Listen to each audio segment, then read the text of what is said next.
Bienvenue à Essaouira où du 13 au 15 juin s'est tenu le 17e festival Guenawa, musique du monde.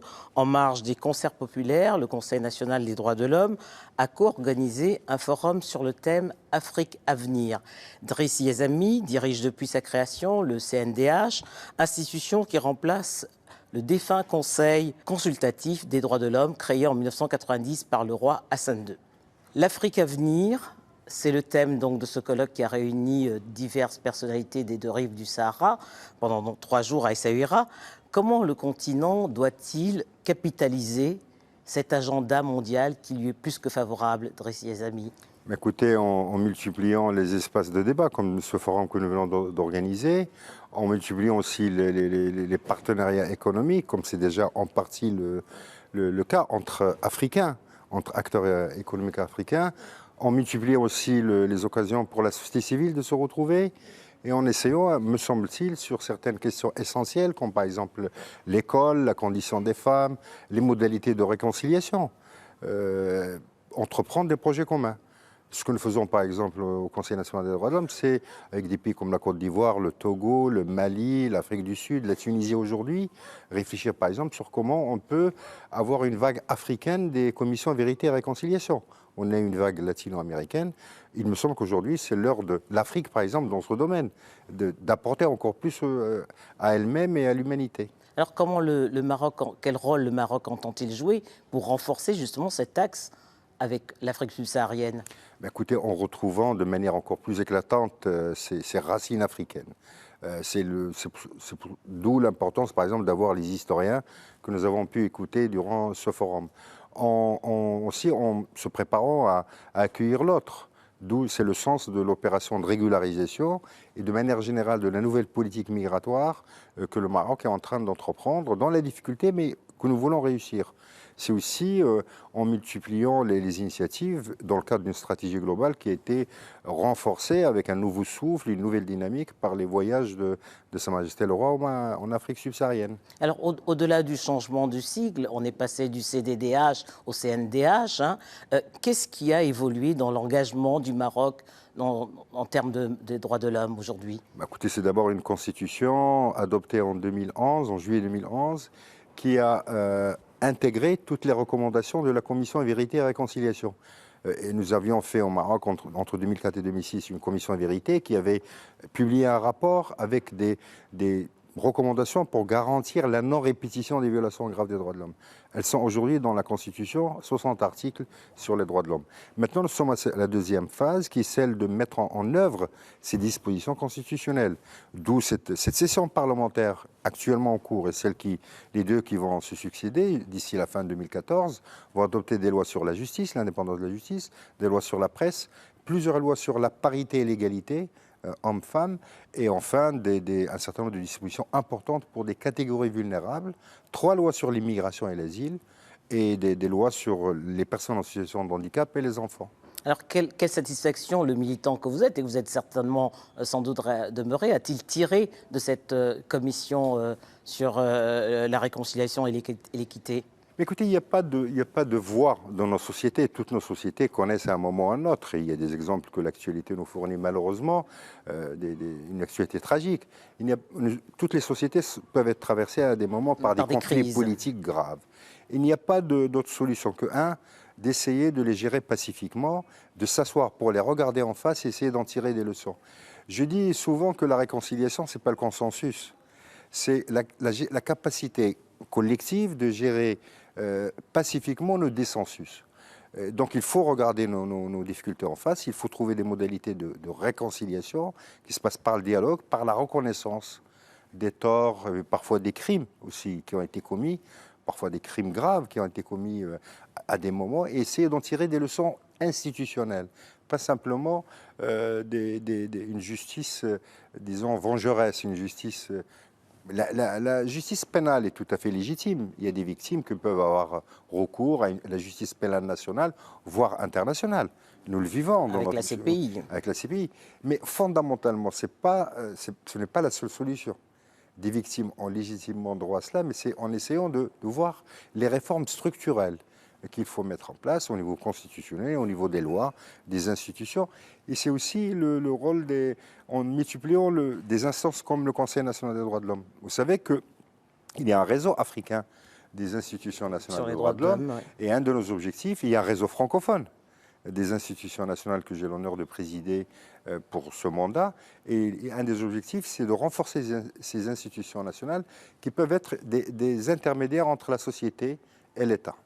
Alors, grâce à un rapport, sur la base du rapport que le CNDH a remis à Sa Majesté Mohamed VI, le 9 septembre 2013, une loi sur les migrations a été adoptée, vous la mentionnez tantôt, 1500 personnes de 97 nationalités ont été régularisées. Alors, est-ce une volonté politique réelle, justement, de parvenir de faire évoluer ces questions de migration, ou est-ce une pression de l'Union européenne, car on sait très bien que l'Union européenne compte sur certains pays pour réguler les flux migratoires vers le nord? Écoutez, sérieusement, la veille du rapport que nous avons publié et du soutien royal que ce rapport a eu, l'Union européenne a signé un rapport avec un accord avec le Maroc qui ne prévoyait absolument pas cette politique. L'Union européenne, pour elle, il s'agit d'arrêter les flux. Or, ce que nous essayons de faire, c'est une opération de régularisation exceptionnelle. Donc, il y a eu les quelques centaines qui ont été régularisées, mais, 1500, mais il y a une commission de recours, il y a 16 000 dossiers déposés, une commission de recours qui va travailler ces semaines-ci, que je vais avoir l'honneur de présider, pour régulariser le maximum de personnes. De ces 3 lois qui sont en cours de préparation, une loi sur la traite, une loi d'intégration et une loi pour l'asile. Si on fait une politique d'intégration, et c'est aussi l'égalité totale des droits. Par exemple, la Constitution marocaine prévoit pour les étrangers en situation légale de pouvoir voter aux élections municipales. Et l'année prochaine, nous avons des élections municipales en 2015. Donc j'espère que l'année prochaine, nous verrons des milliers de nouveaux concitoyens voter. Donc ce n'est pas simplement arrêter les flux, réguler les flux. C'est les intégrer, c'est mieux intégrer ces nouveaux arrivants. C'est aussi, pour moi, sérieusement, c'est en même temps ancrer dans la vie d'aujourd'hui, dans l'avenir, notre part africaine. Il y a déjà 10 000 étudiants d'Afrique subsaharienne. Il y a dans tous les quotidiens marocains d'expression française, vous avez des dizaines de journalistes, déjà qui sont excellents. Donc ce n'est pas simplement une opération de contrôle des flux, c'est une opération de prise en compte d'une mutation essentielle aujourd'hui, qui touche le Maroc, mais qui touche beaucoup de pays, dont beaucoup de pays africains, c'est l'immigration sud-sud. Les migrations africaines sont d'abord intra-africaines, avant d'être sud-nord. Donc nous avons une grande tradition de mobilité. Cette mobilité est une richesse, de mon point de vue, extraordinaire. Elle peut nous aider toutes les sociétés africaines à se transformer et à gagner. Ce n'est pas simplement de nouveaux acteurs économiques que nous allons gagner, c'est de nouveaux citoyens. Alors, quel modèle de société, Dressé Amis, construit-on avec ces nouveaux arrivants dans un pays où la dimension religieuse se confond avec la dimension politique? Écoutez, il y a bien évidemment vous savez qu'il y a certaines églises aujourd'hui, catholiques comme protestantes. Il y a bien évidemment une partie de ces migrants qui sont musulmans, mais d'autres sont chrétiens. Et il y a des églises qui retrouvent de nouveaux fidèles. Donc les églises chrétiennes qui avaient commencé à perdre de leurs fidèles suite à la décolonisation, aujourd'hui on retrouve des nouveaux fidèles et certaines églises demandent à être agrandies. Donc c'est une transformation du paysage, de la société en profondeur. C'est une transformation, c'est une accentuation de la diversité du pluralisme religieux marocain et africain de manière générale. Alors, la régulation qui est donc un acte politique et l'intégration qui doit plutôt être un acte qui part de la base. Comment les populations ont-elles été intégrées ou associées à ce processus? Écoutez, c'est d'abord, de mon point de vue, de faire des migrants eux-mêmes des acteurs de cette politique d'intégration. C'est pour ça qu'un des axes qui va se passer ces jours-ci, c'est la régularisation des associations de migrants. Deuxièmement, nous avons commencé à signer, comme Conseil national des droits de l'homme, des conventions de partenariat avec eux.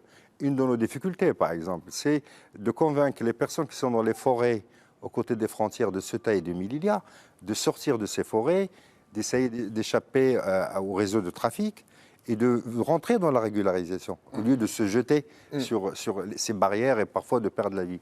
Et donc, nous faisons cela avec des associations de migrants eux-mêmes.